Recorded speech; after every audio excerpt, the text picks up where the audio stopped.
और काजी रशीद मसूद रहा 40 साल रहा नहीं रहा, सबको पता है। अब घर वापसी क्या ही कर रहा, बताओ क्या ही कर रहा।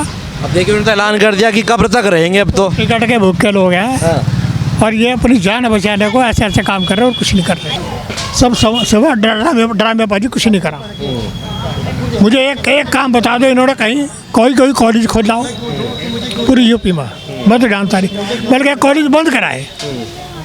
जो मुसलमानों के अपने स्कूल थे, वो उसका क्या नाम, उसका रामपुर का था, हमारे जो क्या नाम भेंट का था, क्या आर्यन का। नमस्कार, आप देख रहे हैं हेडलाइंस यूपी और मेरा नाम है पुरुषोत्तम सैनी। और अगर बात करें 2024 के लोकसभा चुनाव में, हालांकि अभी समय है, लेकिन अभी 5 राज्यों में जो विधानसभा चुनाव है उसको लेकर 2024 का सेमीफाइनल बताया जा रहा है। और ख़ास तौर से जनपद सहारनपुर के अंदर क्या कुछ समीकरण रहने वाले हैं, बातचीत करने के लिए मुस्लिम बहुल्य क्षेत्र में उतरा हूँ और जानेंगे आखिरकार 2024 के लोकसभा चुनाव में देश के प्रधानमंत्री कौन हो। क्या नाम है चाचा आपका? हमारा नाम एहसान अहमद है। एहसान जी, क्या लगता है, आप देखते होंगे कई स्टेटों में विधानसभा चुनाव भी हैं, अब 24 का चुनाव तो आएगा, बता रहे कि ये सेमीफाइनल है 24 का। MP का इलेक्शन लड़ रहे हैं, मायावती हो गई या मुलायम सिंह हो गया, अजीत सिंह, जितने भी हो गए। सिंह जी तो चले गए अभी। भाई वो यार अखिलेश यादव भाई, मायावती, वो हमारे जो है जुनेद चौधरी वगैरह जितने भी ग्रुप के लोग हैं, तुम असेंबली की बात करो ना।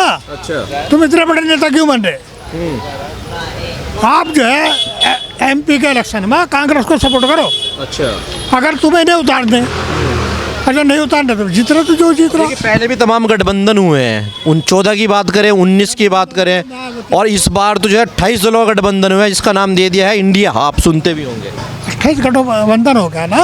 अब इलेक्शन जो है ना, मान लो असेंबली में, असेंबली में कांग्रेस को भी तो हाथ खड़े करने चाहिए अपने। अब वहाँ हो रहा, बहन जी तो कह रही हैं कि हम किसी का गठबंधन में नहीं आएंगे, अकेले लड़ेंगे यूपी में 80 की 80 सीटों पर। अरे भाई वो तो बेचारी जो है ना मायावती, वो तो क्या पता कौन सी पॉलिसी पर काम कर रही है, हमें तो पता नहीं उसका। लेकिन आज चले के उसने जो है जब भी करा, उसने छोटे कास्ट को नुकसान ही पहुँचाया। अब मायावती जी तो बोलते कि दलितों की, शोषितों की, वंचितों की हमेशा लड़ाई हम ही लड़ते हैं। जो पहली बात जी, अगर मायावती अखिलेश यादव के साथ आती है तो ये मालिक है नहीं यूपी के। 19 में तो आए थे गठबंधन में, MP का इलेक्शन लड़े इकट्ठे, वही उन्हीं की तो बात कर रहा हूँ। उससे कुछ नहीं हो रहा। MP के इलेक्शन में एक कोई ढाई नोट देगी, चाहे कुछ भी कर लो। और मायावती कह रहे हैं कि इस बार 24 में मजबूती से चुनाव लड़ेंगे इस बार। उसका करता तो कुछ नहीं हो रहा। वो ना तो मुश्किल से यूपी के अंदर पूरे हिंदुस्तान में 5 सीटों के मालिक है वो। 5 सीटों के यूपी मायावती। सहारनपुर की बात कर लेते हैं, आपके सहारनपुर की ही की बात कर लेते हैं। यहाँ से बसपा सांसद हाजी फजलुर रहमान साहब हैं। सहारनपुर में तो जो है ना वो गठबंधन से जीत गया था, गठबंधन से जीतता, अकेला तो नहीं जीतता। बताओ, अभी बताया जा रहा है कि कांग्रेस से इमरान मसूद भी तैयारी में है पार्टी चुनाव लड़ने के लिए। कोई भी मसूद हो, ये सब ये जो है ना, इनकी कोई तय नहीं है। बताया जाता है कि इमरान मसूद तो हवा का रुख ही मोड़ देते हैं। जो आदमी बात को समझो, पहली बात तो बगैर पार्टी के जीतने रहा आदमी, जो आदमी आज़ाद खड़ा हो रहा, उसकी पोजीशन तो जब देख लिया। इमरान मसूद जो है वो पहले एक बार निर्दलीय विधायक भी बने हैं यहाँ से। अलायंस की अगर बात करें, बसपा की तो बात नहीं करो, बसपा तो गठबंधन में है ही नहीं, समाजवादी भी है साथ में। भाई समाजवादी हो, जब तक के ये लोग सेंटर से हाथ खड़े नहीं करने के, जब तक के इनका कुछ नहीं होने का।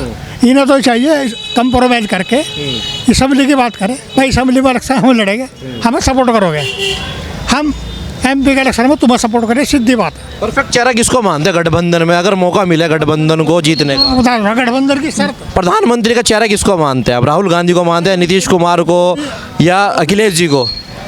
जो हमारा जो इंडिया बना, उसके जो भी कॉम्प्रोमाइज होगा वही तो बनेगा।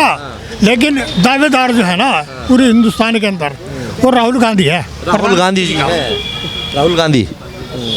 आप किसको चेहरा मानते हैं अपने हिसाब से? हम तो राहुल गांधी के समर्थक हैं। आप राहुल गांधी जी को ही मानते हैं? अब देखिए सहारनपुर का जो आप समीकरण देखें तो एक मुस्लिम आबादी बहुत बड़ी यहाँ पर निवास करती है, दलित प्लस मुस्लिम। देखो मेरी सुनो बात, पहली बात तो ये है कि जितनी भी पार्टियाँ हैं, मायावती हो गई, अखिलेश यादव हो गया, ये बेचारी यूपी की पार्टियाँ हैं, ये तो मान लोगे आप। कांग्रेस पार्टी है पूरे हिंदुस्तान की पार्टी है, और सबसे बड़ी पार्टी कांग्रेस ही है। जो बीजेपी जो आज खड़ी ना, इसके भी कोई अकेले नहीं आए हैं, ये भी 30 है। जी बिल्कुल, हाँ गठबंधन है इनमें भी। जब तक के वो आपको बता रहा। सवाल यह है कि 14 में भी गठबंधन हुए, 19 में भी गठबंधन हुए और 24 में भी गठबंधन हो रहे हैं। तो क्या ये मोदी जी को टक्कर दे पाएगा गठबंधन इतना बड़ा? ये कोई नहीं, मोदी है ही नहीं कुछ, है ही नहीं मोदी जी कुछ। सिवा बेईमानने पूरे विदेशों में डंका बज रहा मोदी जी का। कह रहा है, सिवा बेईमानने कुछ नहीं है। बताओ, आप बता दो, जब चुनाव आयोग जो है चुनाव आयोग किसी की शिकायत नहीं मान रहा तो क्या होगा इलेक्शन का? देखा आपने रामपुर में डंडे बजा दिए लोगों पर, घरों के कुंडे बजा दिए लोगों के, वोट नहीं गिनने दिया, यहाँ भी यही हुआ। तो आप इलेक्शन ही क्यों करा रहे? अगर आपको बेईमान ना करना तो इलेक्शन ही ना कराओ। लोकतंत्र की हत्या हो रही थी। कुछ नहीं है, तो इलेक्शन जो है ना, इलेक्शन नहीं हो रहा, बल्कि दुनिया को दिखाने को तू लोगों के आंखों में धूल झोंकी। देखिए यूपी में निकाय चुने 17 के 17 मेयर भाजपा के बने। अब एमपी का चुनाव आएगा 24 में। सहारनपुर में क्या लगता है फिर वही आप बता, जैसे आरोप छोटे छोटे इलेक्शन जीतते हारे जा रहे ना। ये फला जगह से वहाँ वो जीत गया, फला जगह वहाँ समाजवादी तो इनका अपना कहना जो है कि अगर जब आदमी को छलांग लगानी हो तो पीछे हटना पड़ता है। समझ गए बात? जब कोई ऐसा मामला होता है तो वहाँ इंसाफ दिखाने, वाह भाई हम जो है, हम इतने बड़े बेईमान नहीं है, ये पूरी बेईमानी लोकसभा में ही करेंगे। चलिए आपसे एक सवाल पूछता हूँ। इमरान मसूद साहब लगातार पार्टी छोड़ने को लेकर जाने जाते थे, अब बता रहे कि अपने घर में वापसी कर चुके हैं इमरान मसूद साहब। कौन सा घर में? कांग्रेस से छोड़ के सपा में आए थे, फिर बसपा में आए थे। तो पैदा भी नहीं हुआ सर। जब से इन्होंने कांग्रेस पार्टी छोड़ दी थी, इमरान तो पैदा भी नहीं हुआ था जब। देखिए उन्होंने कह दिया कि कब्र तक कांग्रेस में रहूंगा। अरे भाई 40 साल तो समाजवादी पार्टी के साथ जो है ना, काजी रशीद मसूद रहा, 40 साल रहा नहीं रहा, सबको पता है। अब घर वापसी क्या ही कर रहा, बताओ क्या ही कर रहा। अब देखिए उन्होंने ऐलान कर दिया कि कब्र तक रहेंगे अब तो। टिकट के भूखे लोग हैं और ये अपनी जान बचाने को ऐसे ऐसे काम कर रहे हैं और कुछ नहीं कर रहे। अब देखिए अगर पार्टी उनको हाईकमान यहाँ से अगर टिकट देती है सहारनपुर चुनाव लड़ने का, की बात है। अभी बहुजन समाज पार्टी से लड़ रहा था इलेक्शन, अब तो पौधा पार्टी ने निकाल दिया, उनको निष्कासित कर दिया, कह रहे हैं कि पार्टी के गलत गतिविधियों में शामिल थे। हमारे तो पार्टी छोड़ी, हमारे अंदर कुछ कमी होगी तभी तो पार्टी से काट गया। कहीं ना कहीं कमियों से निकाला गया है। ये जो जितने भी पार्टी वाले रहेंगे ना, अखिलेश यादव हो गया या मायावती हो गई या बीजेपी हो गई, ये पार्टी के मालिक हैं। इनके जितने भी लोग हैं सब पार्टी के गुलाम है। अगर तुम्हें गुलामी करनी तो उनकी हवा करो, बगावत करो तो निकाल दो, निकलने नहीं। कुछ गड़बड़ करी हुई थी तो निकाला। तो कह रहे थे कि कुछ पैसों की बातें हो रही थी, रसीदों की बातें हो रही थी। की बात नहीं, पैसे इमरान पहले भी आरोप लगाए थे बसपा के ऊपर उन्होंने। ये तो सिर्फ बकवासबाजी है, जिनके पास पैसा होगा वही देंगे। हैं? अच्छा, बसपा पर तमाम आरोप लगते हैं कि भाजपा के लिए काम करते हैं, बी टीम है, कैसे देखते हैं? आरोप? अरे भाई तुम्हें सबको, पूरी दुनिया को पता है, पूरे हिंदुस्तान को भूखा कर दिया इन बीजेपी वालों ने। कर दिया नहीं कर दिया? और हम बता रहे मोदी देश तरक्की कर रहा है, G20 सम्मेलन हो रहा है। आदमी तरक्की नहीं कर रहे। देश तरक्की क्यों कर रहा है? चांद में पहुंच रहे हैं और आदमी कहाँ जा रहे? आदमी डॉक्टर की दुकानों में लाइन लग रही। हर आदमी परेशान है जो मजदूर किस्म का है। तो मोदी जी को हटाना है क्या 24 में इस बार फिर? तो यो तो प्रधानमंत्री जो है कोई बन जाओ हिंदुस्तान में, है उससे कोई फर्क नहीं पड़ जाएगा। ये जो ऊपर के जो लोग, जो सिविल डिपार्टमेंट है हमारा, ये जब तक के नहीं सुधरने का कुछ नहीं होने का। आज भी देश में भ्रष्टाचार मानते हैं। ये प्रधानमंत्री क्या है? एक चाय बेच रहा, वो कह रहा है चाय बेच रहा, भला हो सके ऐसा? कि वो जो कह रहा किसी ने देखा चाय बेचते हुए, कोई हो तो बताओ। उसे अंदर कर दिया संजय सिंह को अंदर कर दिया, क्यों कर दिया? उनने कहा डिग्री दिखा, पढ़ा हुआ भी नहीं। सच बोलना अपराध हो गया।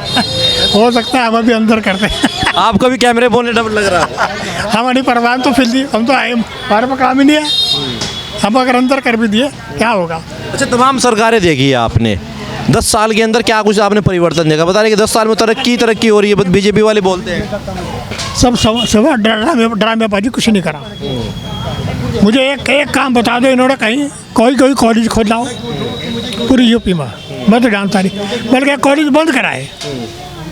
जो मुसलमानों के अपने स्कूल थे, वो उसका क्या नाम, उसका रामपुर का था, हमारे जो क्या नाम भेंट का था, क्या आर्यन का, उसने एक बार ले जो भी कुछ करा उसने। यूनिवर्सिटी तो चल रही है, बंद कहाँ हो गई है? यार बात का समझो। अब तुम देखो, जो बजरी का ठेकेदार था वो अब भोपाल की बात। यहाँ एक योगी जी तो बोलते हैं कि गुंडों पर भूमाफिया पर कार्रवाई होती है, जात धर्म देख के कार्रवाई नहीं होती। गुंडे तो वो है जो बीजेपी को नहीं है जो बीजेपी का नहीं है, वो गुंडे है, बाकी सब ईमानदार है। क्या बीजेपी का लोग डालो सब खत्म। सब बेईमान है, सब ईमानदार है।